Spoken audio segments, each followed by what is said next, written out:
Well, hello guys, ¿qué pasa? What's up? Antonio Serrano here, and today I have a video that I love. Oh my god, I love this topic, I love talking about this, and I love how my mind changed completely about the idea that I'm going to talk about today. I'm going to talk about building your own tricks, right? If you had asked me like 3 or 4 years ago to go on a stage with something that I put together myself, I would be so scared that probably I wouldn't be able to get out of bed, right? Bed. When I'm talking about bed, okay? I would be extremely scared of performing something that I created. And the thing was that I thought that my level of skills, my set of skills to build a magic trick was not enough. I am not a skillful person, like an art and craft person, to build a magic trick. And then I realized that I am simply insecure. I feel that I am not that good creating things. But it was Mike Caveney in a podcast that said that he loved creating his own tricks and gimmicks and stuff, but when he saw that something that he wanted to create was out of his game, out of his league, he contacted with a better maker, okay? And that was quite inspiring for me, like, try to create your tricks. If you cannot create them, find someone that is more skillful than you are, or maybe that has other skills that you don't possess, right? So today I'm going to talk about creating your own tricks. I have here on top of my table a lot of things that I have created myself. Only a small amount. I am looking here and I am realizing that a lot of things that I have made myself are not here, but just to give you a little taste. And I have 10 points to give my point, to have my point across, to get my point across. And my point is build your own tricks. At least try it, okay? So number one is more original. I talk a lot about originality in these videos. And if you create your own stuff, you are more original, okay? If you use a chop cup, for example, that someone has bought in a magic shop, the odds of two magicians having the same chop cup is quite high. But for example, I perform in my kids show a routine using a Pringles can as a tin foil ball, and as the loads I use a bigger tin foil ball and a tennis ball because of the story, the presentation that I use. So this is quite more original than a normal chop cup, and I created myself. I bought a Pringles can, tin foil, the things that you need to change them to make the trick work. So yeah, you are more original if you create your own tricks. Number two, you learn crafts, like arts and crafts skills. And that's very interesting. When you are a magician, if you are skillful with your hands doing arts and crafts and gluing, it's great. And also arts and crafts is based on problem solving. It's like, I need these two pieces to stick, but with glue is not enough. What can I do? What can I place? I need a pocket here, but I am going to turn around this back, so if the pocket must be here. Arts and crafts are problem solving, which is more or less the same thing as creating a magic trick. So if you create your own tricks or your own props to go on stage, you are going to learn a lot of skills that are going to be quite valuable for your magic needs. Let me show you some more props that I created.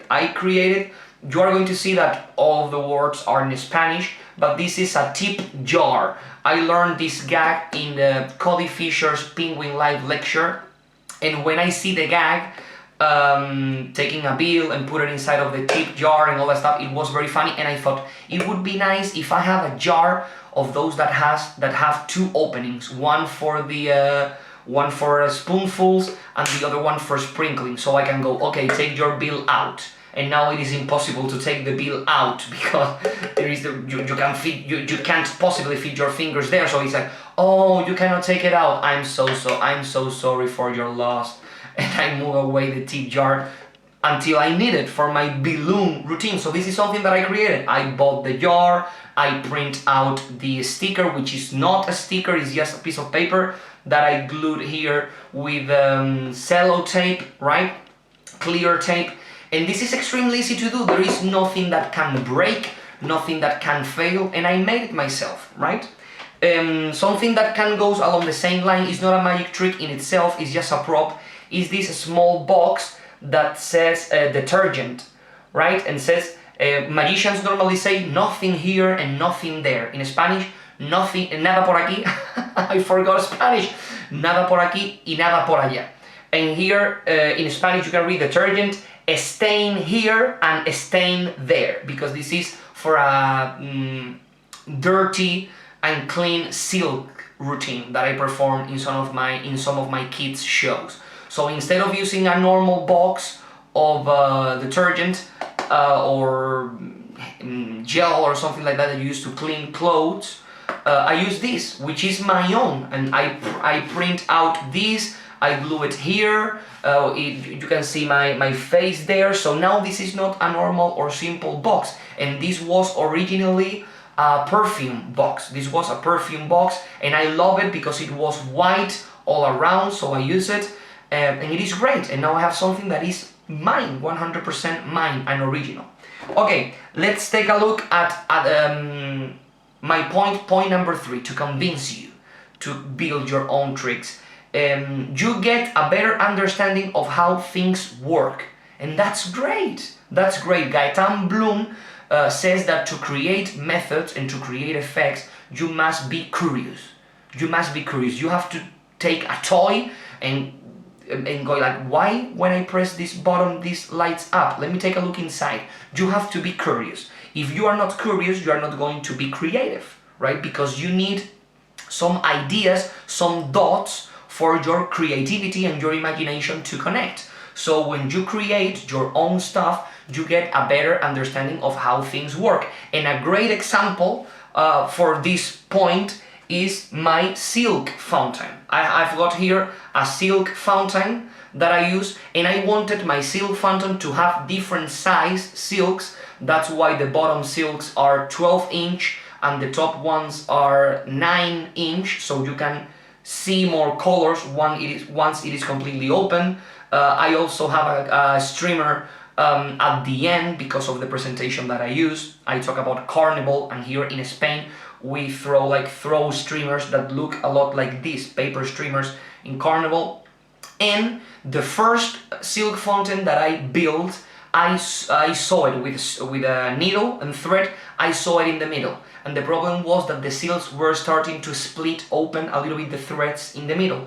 So now this silk fountain is connected with a couple of magnets. I have a little magnet there covered with white balloon, and another small magnet here right on top of the streamer covered with red 260 modeling balloon. The cool thing about this is that if I want at the end of the routine to pull apart the silks, I can do it. I simply palm off the magnets and I have completely normal silks to use in other routines, which is great. And I got to understand this by building the prop. I would never reach at this conclusion if I simply bought a silk fountain and I use it as the instructions said, right? And also I have a very interesting way to fold up the silk fountain and close it up so it doesn't open up prematurely using the same magnets. So the magnets avoid the silk fountain to split, they can be pulled apart, and also has like its own locking mechanism, right? When I crumble everything up. So it is great. If you want, I would show you that in future videos, okay? Another thing that I have here, I made this, this is called an electric deck, something like that, right? And this is basically like, I don't know if there are 26 cards, and they are put together in an accordion pleat kind of look with staples. And this is something that I learned in Dan Harlan's Pack Flat Play Big DVD series. I think this was in his comedy DVD, the comedy DVD from Pack Flat and Play Big. this was explained, and I built this myself, and I have been performing with this deck for a lot of time, and I have the classic electric deck with the threads and all that stuff, but I prefer performing with this because it is more original. I have seen a lot of magicians performing with the classic electrical deck like this, with the threads and all that stuff, but this is more original, and for me this is funnier, like going like this. I don't see the funny in that, but this, having to do it like this, it looks quite funny, and this is something that is mine. I created it. And if this breaks or something like that, I know how to repair it. That's great. Okay, let's continue. Number 4, you feel closer to the prop. Oh my god, that's completely true. Mark James in his podcast talks about customizing for example, his cigar boxes. Mark James juggles cigar boxes, and he customizes the cigar boxes with jokes, the name of his previous shows and all that stuff. So when you customize something, you feel closer to the prop. It's like, I don't see this as a normal Pringles can that you throw out. I see this like this is mine. This is something that I do. Very few people do a chop cup routine with a Pringles can. So now I am attached to this more than I could ever be attached to other chop cups that I have bought for £100 or €100, right? So you feel closer to the prop. 5, more time for one prop. This is something that Mike Caveney also said. Other makers may be very skillful and may have some crafts knowledge that you don't have, but they are not the ones that are going on top of this stage with that prop. You are. You are the one that is going on top of the stage with that prop. So no time is a lot of time. You are going to put all the time in the world, all the time that you have, to make that prop perfect. So that's another great point for you to start building your own props. Number 6, confidence. And that's completely true. When I only perform tricks that I bought, I feel coward. Like, I have this trick that I bought and this is how you do it. But when you go on stage and you open up your case and you look around and you are like, I build that, I build that, I build that. Those are a pair of scissors that I cannot possibly build. And you realize that everything that you have in your case is something that you built or something that is completely normal and gimmick, that the amount of things that are gimmick and that you haven't built in your case is like 10% or less, you feel extremely confident because it's like, it's all me. I don't need like big manufacturers or magic shops or things like that. I can go on a stage with bits and pieces that I buy and things like that, and I can kill. So you get extremely confident when you are able to perform with something that you have created. Your level of confidence on stage build up. They go incredibly high. Completely true. Okay, more things that I have here, very quickly. I don't want this video to be extremely long. I have here a little tin, like for pills, and it has like a sticker that says pills for constipation. I think that it is. This is a trick that I use with the J. Sankey paperclip. And I talk that this trick is so good that you are going to shit your pants. You are going to shit your pants, all that stuff. So when I produce the box, it says pills for constipation. I think that constipation is when you cannot go to the bathroom. So I am talking about the opposite thing. Diarrhea, right? It's diarrhea. You can say here it says diarrhea, that's in Spanish, so diarrhea. Pills for diarrhea. So I go with the joke, you are going to shit yourself when you see this trick. And when they open up the envelope, they find this, and inside is the folded card with the paperclip. So this is something that I created now. Is not a normal tin, like a normal metal box. It's mine, right? I also have in here this miniature size. I have the rubber band here just because I use it for a trick. This miniature size bicycle pack, and this has inside a piece of foam, right? And I made this. I search on Google like bicycle deck case, and you can find like a template, something that you can print out, and you fold it and you create a case. So I minimize it, and I print it in photographic paper with a little bit of gloss, and I fold it up, I glue it, taking a lot of care, and I put inside some foam, hard foam, so I make sure that if something goes on top of this inside of my case, it's not going to be flat. And this is something that I love. I could perfectly have bought a miniature size deck, bicycle deck, but I like it this way. I wanted a miniature deck that is extremely thin, because normally miniature size bicycle decks are very fat, right? Because it's very difficult to fit 52 cards, miniature cards, in like a box that's this thin. You need to have cards that are extremely thin. So I really like the looks of it, and I am only use this to show it, like to minimize the deck of cards. I simply show it and I put it in my pocket. So this is something that I am very proud of this. When I was building this thing, I had a lot of problems, like the templates, they didn't work, I wasn't able to glue it, there were some parts where I was like, I can put my finger in here, how am I going to glue this here, and I have 2 blue ones and 2 red ones. And I am very proud of this, extremely proud of these little boxes. Okay, let's see, more, number 7, I have tip number 7, you save money. Obviously, you save money when you create your own props. You save money, 100%. A great example for that is the invisible deck. I have in here a semi-jumbo invisible deck. This deck of cards, I bought it in a shop nearby. It was completely inexpensive. If you have to buy a deck of cards that is like twice the size of a regular size of cards in a magic shop, you are going to pay a lot of money. A deck of cards that is this size, it is extremely cheap if you can buy it in a normal store, toy store or things like that. And I bought in a paint shop the